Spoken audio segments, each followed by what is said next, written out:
الحمد لله وكفى وعلى من لا نبي بعده وعلى آله وأصحابه ومن والاه أما بعد.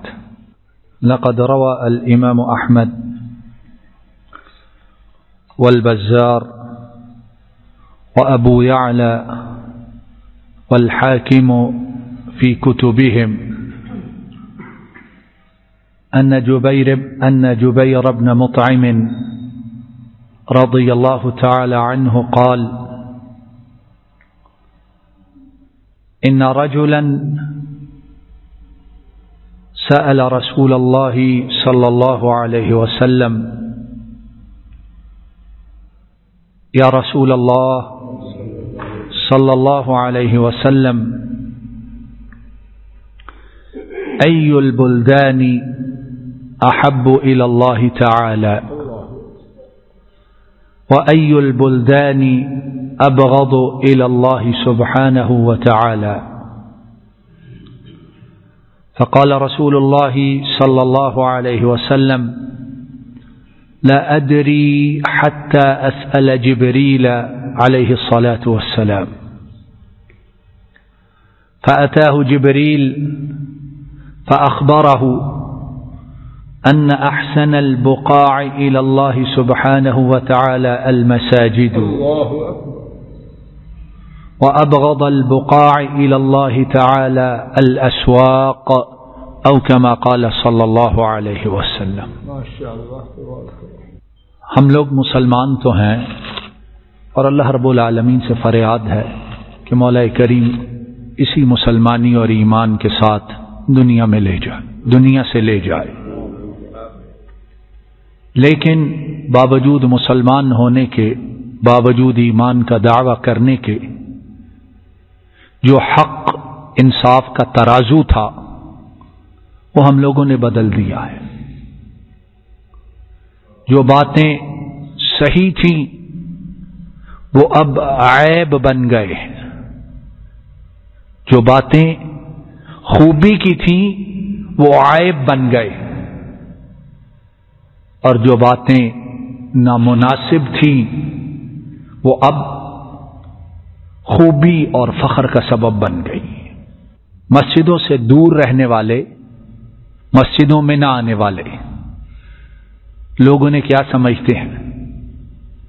عام لوگ، بڑے لوگ ہیں، دنیا دار ہیں، مالدار ہیں، وقت نہیں ہے ان کے پاس، مصروف ہیں، بڑے کام کر رہے ہیں، اپنی دنیا بنا رہے ہیں، اور مسجدوں میں بار بار حاضر ہونے والے، بار بار مالک الملک کے سامنے سجدہ ریز ہونے والے، دن رات اس کے گھروں میں آ کر اس کا ذکر بلند کرنے والے، اسے یاد کرنے والے، ان کے متعلق ذہنوں میں کیا ہوتا ہے؟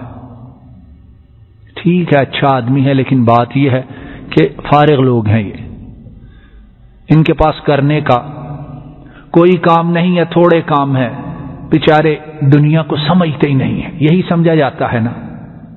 اور بعض دفعہ بڑے نامناسب الفاظ میں یاد کرتے ہیں کہ یہ تو مسجدوں والے مسیتڑ لوگ ہیں، انہیں کیا پتہ دنیا کیا ہوتی ہے کہ نہیں؟ ایسی بات گفتگو ہو، لین دین ہو، معاملہ داری ہو، رشتہ داری ہو، اٹھنا بیٹھنا، کہتے ہیں جی چھوڑو، یہ مسجد والے بیچارے لوگ ہیں سیدھے سادے.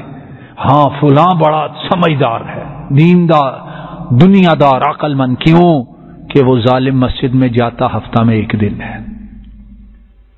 اور ایسے بھی باکمال اور ہنرمند مومن اور مسلمان ہیں جو پورا پورا ہفتہ نہیں، مہینوں گزر جاتے ہیں مسجد نہیں جاتے، جمعہ میں جانا بھی نصیب نہیں ہوتا ہے. حالانکہ مومن مسلمان کی اصل جگہ کون سی ہے؟ اللہ کا گھر ہے، اللہ کا گھر ہے. اور یہ بازار، یہ خرید و فروخت اور یہ ساری اس قسم کی چیزیں یہ جانے کی ہیں، حرام نہیں، لیکن یہاں جانا ضرورت کے لیے ہے، آوارہ گردی کے لیے نہیں ہے. یہاں جانا اپنی حاجات کو پورا کرنے کے لیے ہے، کو انٹرٹینمنٹ کے لیے، ریفریشمنٹ کے لیے یہ جگہ مناسب نہیں ہے. اور اب لوگ انٹرٹینمنٹ اور ریفریشمنٹ یہاں ڈھونڈتے ہیں، اللہ کے گھروں کو خیر بات کہہ دیا ہے کہ یہاں کیا ملتا ہے؟ یہ فقیروں کا، غریبوں کا، بے سمجھ لوگوں کا یہ ڈیرا ہے۔ آئیے سنیے اللہ اور اس کے رسول صلی اللہ علیہ وسلم ہمیں کیا بتلاتے اور سمجھاتے ہیں۔ امام احمد، امام بزار، امام ابو یعلا اور امام حاکم یہ چاروں اپنی اپنی کتابوں میں اس حدیث مبارک کو لائے ہیں۔ حضرت جبیر ابن مطعم کہتے ہیں کہ نبی کریم صلی اللہ علیہ وسلم کے پاس ایک آنے والا آیا اور کہا، اللہ کے رسول صلی اللہ علیہ وسلم مجھے خبر دیجئے اللہ کو جگہوں میں سب سے پیاری جگہ کون سی ہے، اور ساتھ یہ بھی بتلائیے کہ اللہ رب العالمین کو جو جگہیں ہیں ان میں سب سے ناپسند اور سب سے زیادہ بری جگہ کون سی لگتی ہے۔ اور ان لوگوں کے سوال دیکھیے کتنے پیارے سوال ہیں، نورانی عقلوں والے لوگ اور ان کی باتیں بھی نورانی ہیں۔ ہر بات کو جب تولتے ہیں دیکھتے ہیں تو یہ دیکھتے ہیں اللہ اور اس کے رسول کو کیا پسند ہے، اور جب دیکھتے ہیں تو یہ دیکھتے ہیں اللہ اور اس کے رسول کو کیا ناپسند ہے۔ یہ نہیں کہتے کہ ہمیں پسند ہے، ہمیں اچھا نہیں لگتا۔ اللہ اور اللہ کے رسول آپ بتلائیے جو آپ کو پسند ہے وہ ہماری پسند بن جائے، اور جو آپ کو ناپسند ہے ہم بھی اس سے نفرت کرنے لگے۔ اس کا نام ہے مومن اور مسلمان۔ تو اللہ کے رسول صلی اللہ علیہ وسلم بتلائیے۔ تو اللہ کے رسول صلی اللہ علیہ وسلم نے فرمایا، لا ادری، اب پوچھنے والے میں نہیں جانتا، میں نہیں جانتا۔ کیوں؟ کہ میں وحی کے بغیر زبان کو حرکت، بات سمجھ رہے ہیں، میں وحی کے بغیر زبان کو حرکت، اس لیے اللہ کے رسول کی جو بات ہے ایک لفظ ہے، ایک حرف ہے، ایک زیر ہے، ایک زبر ہے، ایک پیش ہے، اسے معمولی مت سمجھو۔ کیوں؟ کہ وہ آسمان سے آئی ہوئی بات ہے، وہ زیر زبر پیش اور حرف آسمان سے آیا ہوا ہے۔ اللہ اکبر۔ اور تم اگر اسے معمولی سمجھو گے تو اس زیر زبر پیش کو نازل کرنے والا مجھے اور تمہیں ذلیل و رسوا کر دے گا۔ فرمایا مجھے نہیں پتا ہے، اور جبریل آئیں گے تو وہ مجھے آ کے بتلائیں گے، میں جبریل سے پوچھوں گا، اور جبریل بھی اپنے پاس سے تو نہیں بتائیں گے، جبریل جواب کہاں سے لائیں گے؟ یہاں تک کہ جبریل امین تشریف لے آئے۔ اللہ کو اس بندے کا سوال اتنا پسند آیا کہ جواب کے لیے عرش والے نے جبریل کو بھیجا۔ آ کے جبریل نے کہا کہ اللہ کے رسول صلی اللہ علیہ وسلم اس سوال کا جواب یہ ہے کہ سب سے بہترین جگہیں، سب سے بہترین مواقع، سب سے بہترین زمین جو اللہ کو پسند ہے وہ اللہ کی مسجدیں اور اللہ کا گھر ہے۔ اب یہ ہے، اگر اس حدیث مبارک پر یقین ہے، ایمان ہے، اللہ کو اور اللہ کے رسول کو مانتے ہیں، تو مسجدوں میں بیٹھنے کے لیے جگہ نہیں ملنی چاہیے، مسجدوں میں بیٹھنے کے لیے جگہ تنگ ہو جانی چاہیے۔ اور کہا کہ اللہ کو جو جگہیں سب سے زیادہ ناپسند اور بری لگتی ہیں، جن سے اللہ جل شانہ کو نفرت ہے، وہ بازار ہے، وہ بازار جہاں ہم اپنی پوری فیملی کو کیسے کیسے بنا کر، سنوار کر، سجا کر لے جاتے ہیں۔ اور کہا جاتا ہے اگر فیملی کے ساتھ شاپنگ نہیں کرنے گیا تو یہ تو اس دنیا میں رہتا ہی نہیں ہے، پتہ نہیں کس دور کا آدمی ہے، فیملی کو لے کے ہی نہیں جاتا۔ اور مسجد میں نہ لے کے جائے کوئی بات نہیں، یہ بڑے ماڈرن لوگ ہیں، ان کے پاس وقت، پڑھے لکھے لوگ ہیں، یہ مسجدوں میں جا کے کیا کرنا ہے، نماز ہی پڑھنی ہے، جو پڑھنے والے وہ گھر کافی ہے۔ اور ان احسن البقاع الى اللہ المساجد وَأَنَّ أَبْغَضَ الْبُقَاعِ إِلَى اللَّهِ الْأَسْوَاقِ، اور اس کا معنی یہ نہیں کہ بازاروں میں جانا حرام ہے، ممنوع ہے، مقصد یہ ہے بازاروں میں جاؤ، ضرورت پوری کرو اور فوراً واپس آ جاؤ۔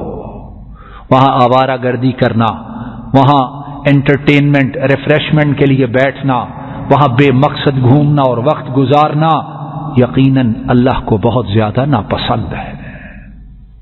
مولا کریم ہمیں اس حقیقت کو اور اسی طرح قرآن و سنت کی تمام حق اور سچ باتوں کو سمجھنے کی اور عمل کی توفیق عطا فرمائے، اور مولا کریم مساجد کی محبت اس سے ہمارے دل دماغ کو آباد فرمائے، اور ہمیں قیامت تک مساجد کو، ہماری نسلوں کو قیامت تک آباد کرنے کی، رکھنے کی توفیق عطا فرمائے، اور مولا کریم بازاروں میں اتنا ہی جائیں جس سے ہماری ضرورت پوری ہو جائے، اور ہمیں اپنے سوا تمام کائنات سے مرتے دم تک مستغنی فرما دے، بے نیاز فرما دے۔ ربنا ظلمنا انفسنا وان لم تغفر لنا وترحمنا لنكونن من الخاسرين۔ اللهم انك عفو تحب العفو فاعف عنا، رب ارحمهما كما ربياني صغيرا، رب ارحمهما كما ربياني صغيرا، رب ارحمهما كما ربياني صغيرا، يا ذا الجلال والاكرام۔ ہمارے والدین گرامی میں سے جو اس دنیا سے روانہ ہو چکے، مولا کریم ان کے گناہوں کو معاف فرما دیجیے، ان کے درجات کو بلند فرما دیجیے، ان کی قبروں کو جنت کی باغیچیاں بنا دیجیے، ان کی قبروں کو منور فرما دیجیے، ان کی قبروں کو تا حد نگاہ وسعت عطا فرمائیے، مولا کریم ان کے درجات بلند فرمائیے، ان کے درجات بلند فرمائیے، ان کے درجات بلند فرمائیے، اور ہمیں ان کے لیے صدقہ جاریہ بنا دیجیے۔ اللہم اذہب البأس رب الناس واشفیہ واشفنا واشفیہم انت الشافی لا شفاء الا شفاؤک شفاء لا یغادر سقما۔ اللہم احسن عاقبتنا فی الامور كلها واجرنا من خزي الدنيا وعذاب الآخرة۔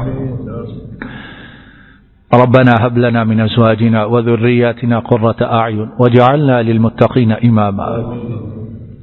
اللهم إنا نعوذ بك من المأثم والمغرم، اللهم إنا نعوذ بك من المأثم والمغرم، اللهم إنا نعوذ بك من المأثم والمغرم۔ ربنا آتنا في الدنيا حسنة وفي الآخرة حسنة وقنا عذاب النار، وصلى الله تعالى على نبينا محمد وعلى آله وأصحابه وأهل بيته وأتباعه إلى يوم الدين، آمين يا رب العالمين۔ ما شاء الله تبارك الله، جزاك الله خيرا وبارك فيك، جزاك الله خيرا وبارك فيك۔